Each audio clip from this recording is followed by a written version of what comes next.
The subordinate mothers were fed up and decided to take their youngsters away. But in spite of their squabbling, the youngsters wanted to stay.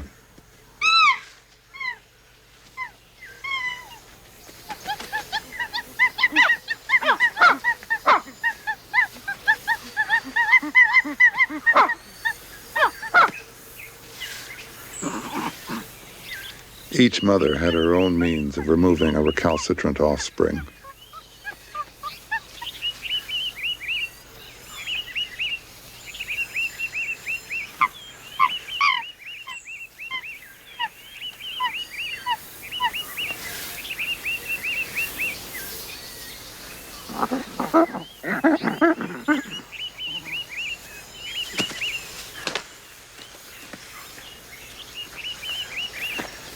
To see a friend depart is always sad.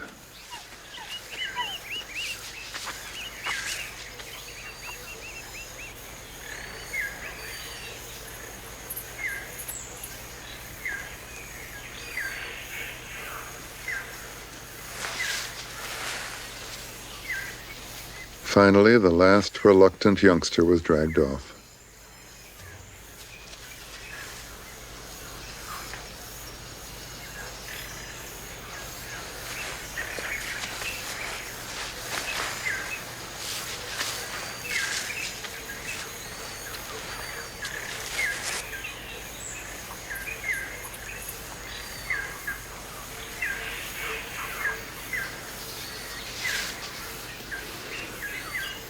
Fifi stopped Flint following his little friend, who was getting covered in leaves. Flint had to go another way.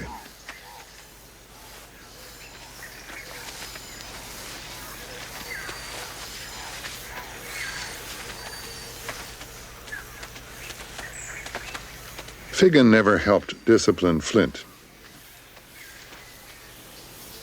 Even when his small brother pestered their tolerant mother, Figgin ignored him. Flint was upset. He had been dragged through some dirt. Desperately, he tried to clean himself with some leaves.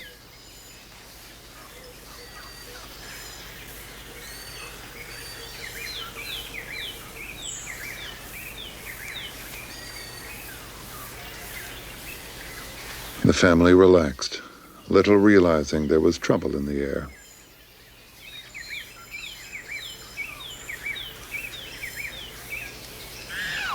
Someone was in serious trouble.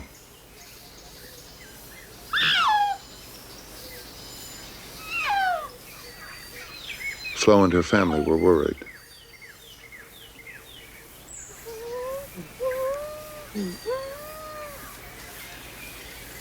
Something was moving in the undergrowth.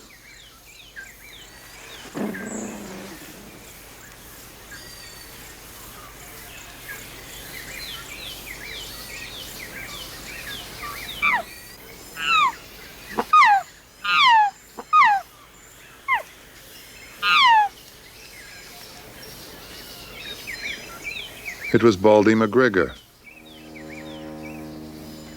His legs useless, struggling to reach his friends.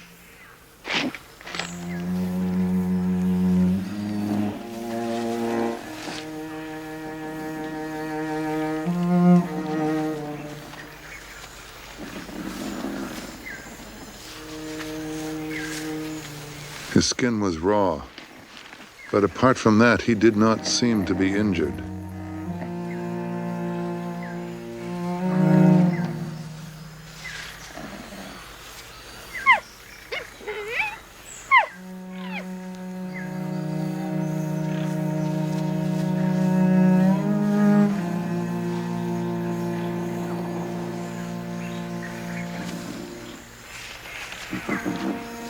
Polio had come into the forest from the outside,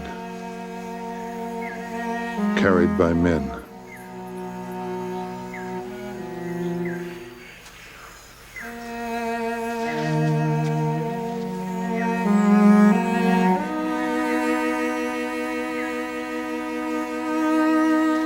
They could not understand what had happened to him.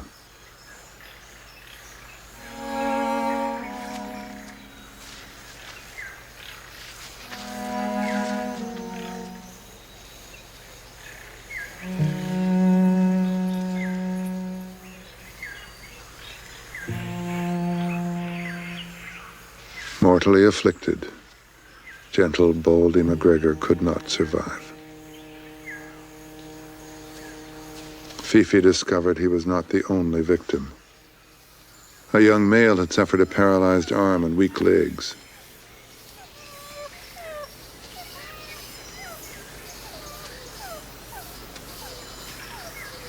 Willy Wally Suck Suck had a paralyzed ankle. The sickness had swept through the forest, affecting a quarter of the community and killing Ollie Longface's infant.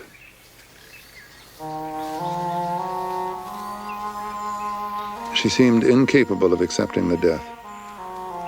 She carried the little corpse with her for 3 days as if hoping it might somehow revive.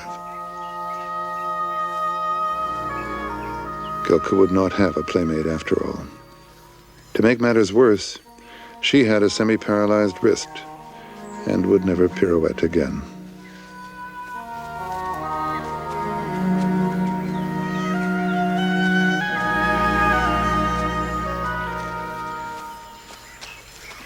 High in the trees appeared Fabian.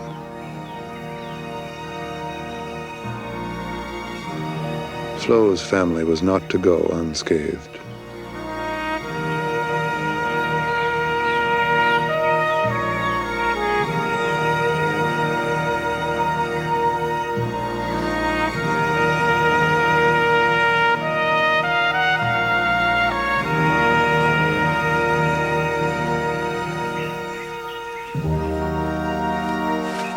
Fortunately, Fabian was strong and could walk upright, which he did for the rest of his life.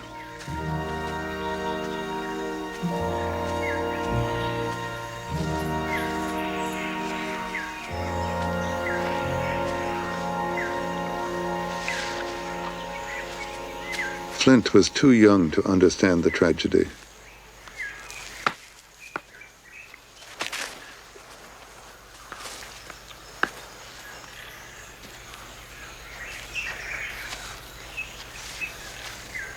Now that he was crippled, Fabian returned to be near his mother, his brothers, and his sister.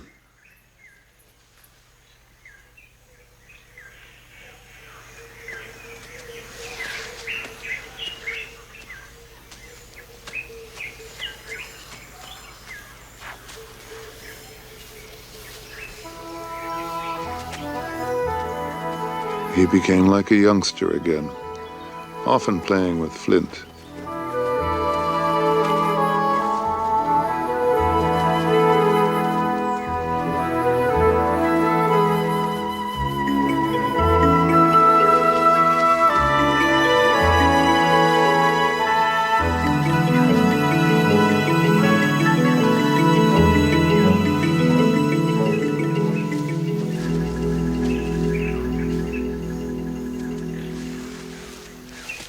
Tragedy had brought the family members together again and seemed to strengthen the family bonds.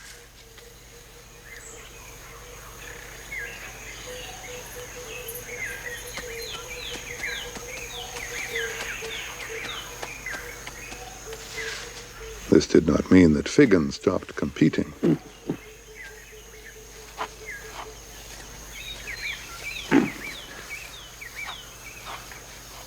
Old Flo tried to give her children equal attention as best she could, but they expected a lot from their mother.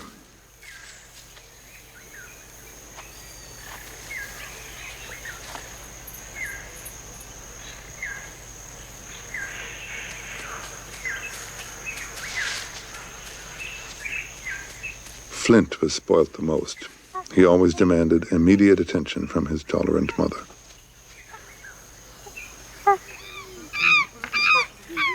Fifi was in trouble. She was now an adolescent and seemed puzzled that a male was so interested in her. Her brothers did not see anything to worry about.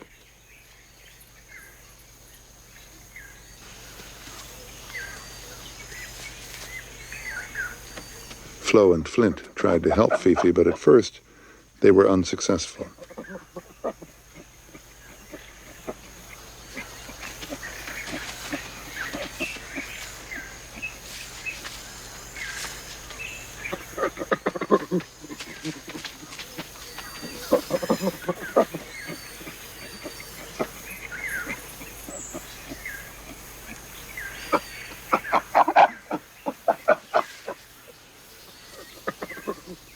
last they distracted the male and gave Fifi an opportunity to creep away.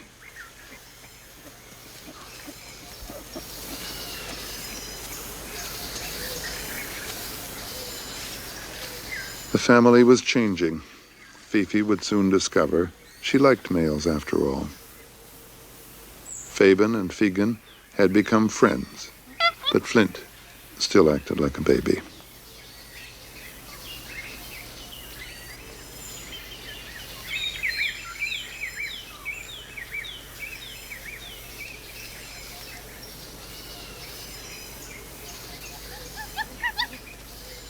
Even at 5 years old, he still tried to suckle.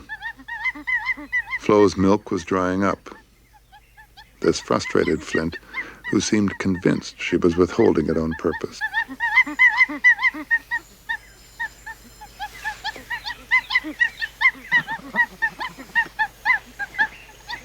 Figan and Fabian ignored their little brother, who expressed his anger by hitting his mother and sister. He also threatened anyone else who came close.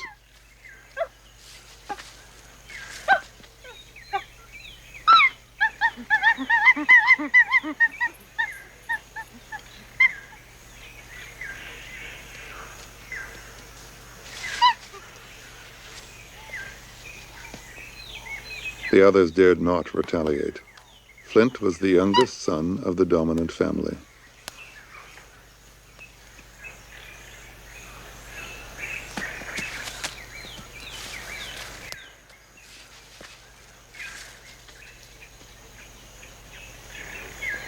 He had become a spoiled brat.